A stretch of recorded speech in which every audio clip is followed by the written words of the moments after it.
So for the cardiac exam, we want the patient laying supine with the head elevated at 30 degrees. And first you want to auscultate the carotid arteries bilaterally.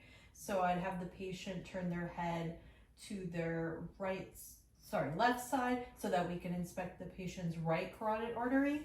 And we're going to use the bell for the low sounds. And we're going to look for any bruits, which is abnormal. And we can have the patient take a deep breath in and out and hold it as they go out.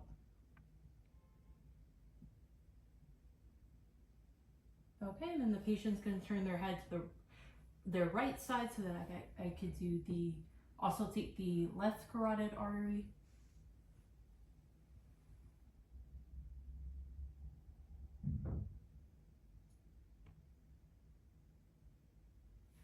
Okay, and we do not hear any bruits, so the auscultation is normal.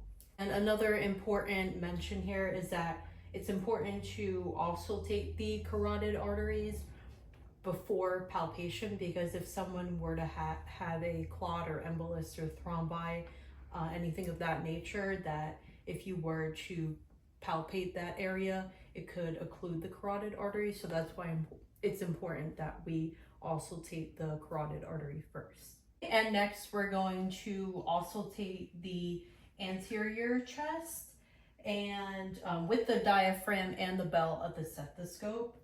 So we'll start with the bell. And first we're going to start with the aortic area, which is the right intercostal space.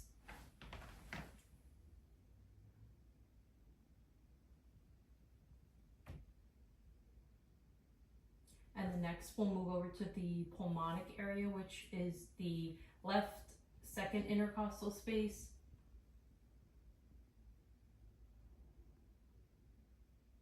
And then we'll do the tricuspid areas, which is the third, fourth, and fifth intercostal spaces on the left sternal border and right sternal border.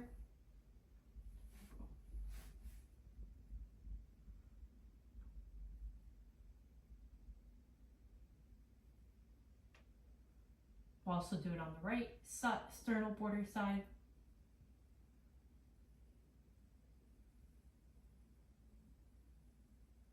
And then again, we're going to do the mitral area, which is the fifth intercostal space.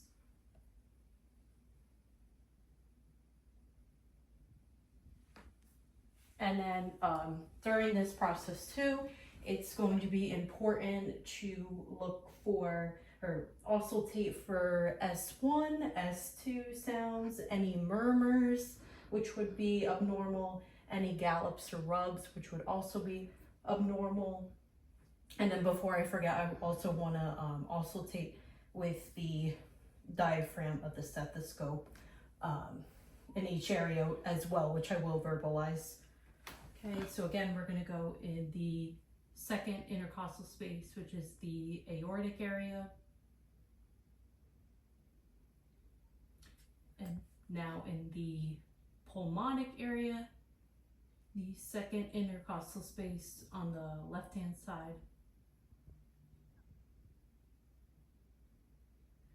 And then the tricuspid on the left sternal border in the third, fourth, and fifth intercostal spaces.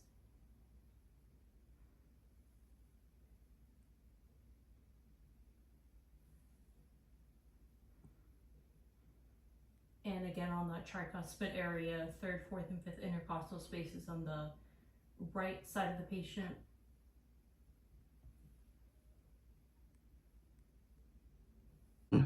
Okay, and next we're going to auscultate the anterior chest part of the cardiac exam.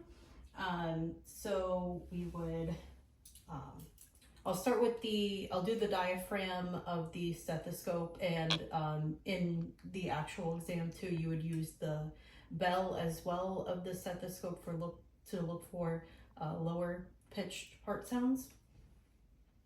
And we're going to start by auscultating the right second intercostal space known as the aortic area or valve.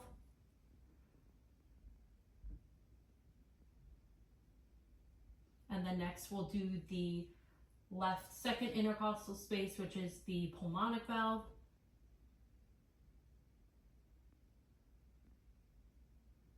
And now we're going to look at the tricuspid valve area, which is the third, fourth, and fifth intercostal space.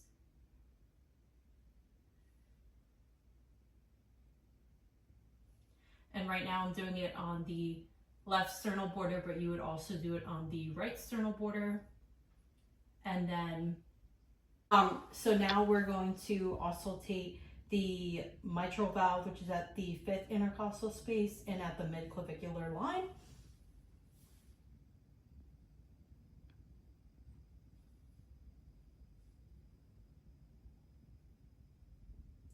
And then during this auscultation as well, we want to auscultate the S1 and S2 sounds and any murmurs, any bruits, any gallops, any rubs, and the gallops, rubs, or murmurs would be abnormal, but on this patient, we do not auscultate, we're not hearing any murmurs, rubs, or gallops, so the auscultation is normal. Okay, and next we're going to palpate the carotid arteries. So I'm going to take my left hand and I'm going to palpate the right carotid arteries. So I'm going to have the patient move their neck to the left. And then at the level of the cricoid cartilage, we're going to lightly palpate. And we do this individually. And then we'll have the patient move their neck to the right hand side. And then with my right two fingers, we're going to palpate the patient's left hand side at the cricoid cartilage as well. And we're also going to look for, or palpate for any, the amplitude, the upstroke, and the amplitude should be a 2+, which is normal. It's also important to mention too that bilaterally you want to look at the symmetry, and for this patient it was a 2+ bilaterally, so that is normal. And then you also want to bilaterally palpate for the upstroke of the arteries and the amplitude, and also palpate for any thrills. And for this patient, I did not also palpate any thrills, bounding amplitudes, or upstroke in the patient. Okay, and then next we're going to palpate the PMI. So we're going to palpate with the pads of our fingers at the fifth left intercostal space for the PMI. And it should be a diameter of 2 to 3 centimeters. And we're also going to palpate for the amplitude, which is a 2+ normal in this patient. And then at the midclavicular line on the left-hand side as well. And assess for the amplitude and the duration as well. Okay, and next we're going to palpate the anterior chest for the cardiac exam. And we're going to first palpate the aortic area in the right intercostal space, right second intercostal space. Next, we're going to palpate the pulmonic valve in the left second intercostal space. And we're going to note for any heaves, lifts, or thrills. And then in the third, fourth, and fifth intercostal space, and I'm going to go in the left sternal border for the tricuspid valve area.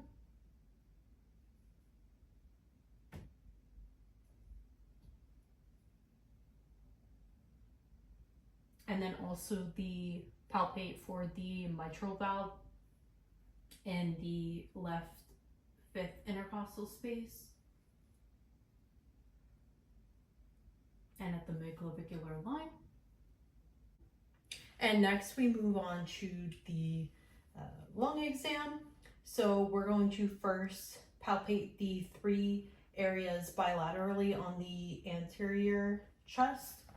So just take a deep breath in.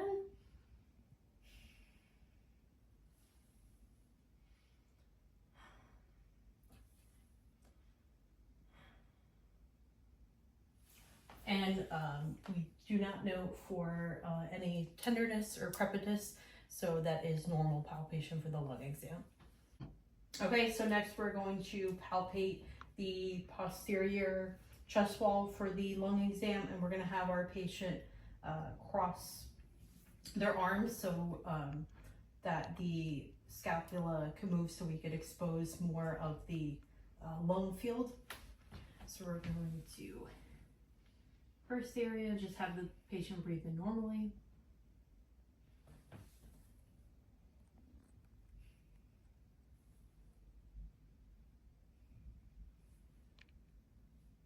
And these are 4 areas bilaterally on the posterior side.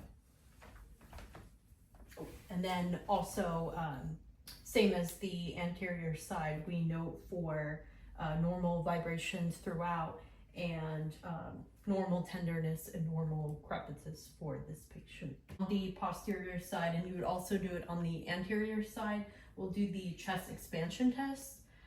So I'm going to have my hands bilaterally, have the patient take a deep breath in, and we note equal width of expansion of my thumbs on each side. So that is normal finding. Okay, and next we are going to percuss the anterior chest wall, and we're gonna specifically percuss the 12 areas, bilaterally of course.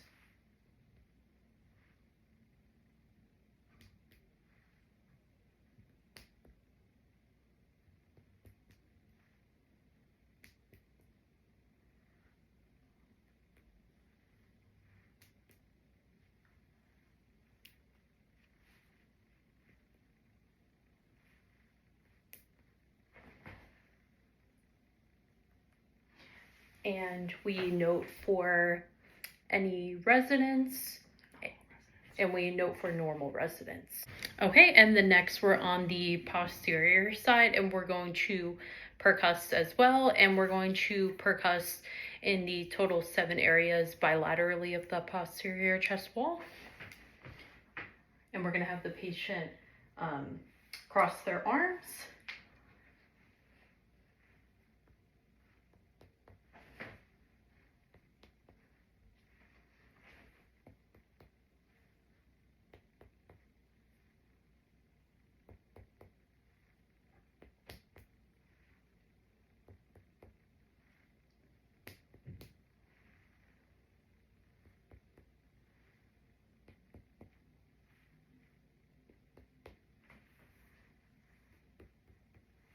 Okay, and we note normal resonance. Okay, and now we're going to do the tactile affirmative test on the posterior bilaterally in the 4 areas. So I'll have the patient say 99, 99, 99, 99, 99. And we do not note any consolidation, and it's normal resonance throughout. Okay, and next we are going to do auscultation of the posterior side. And I'll just have the patient take a deep breath in and out.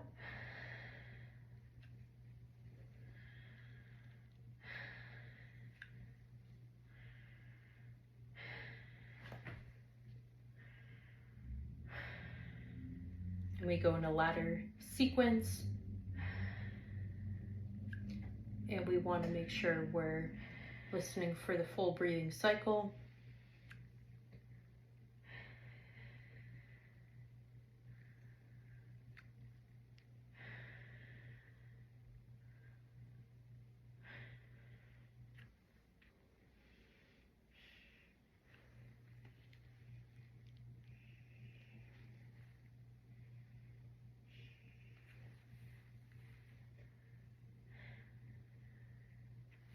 And we note normal breathing sounds and no auscultation of consolidation. Okay, and next we're going to do the anterior auscultation for the lung exam. We're going to have the patient do a full cycle breathing as we auscultate and note for, we want to note for any consolidation and normal breath sounds as well.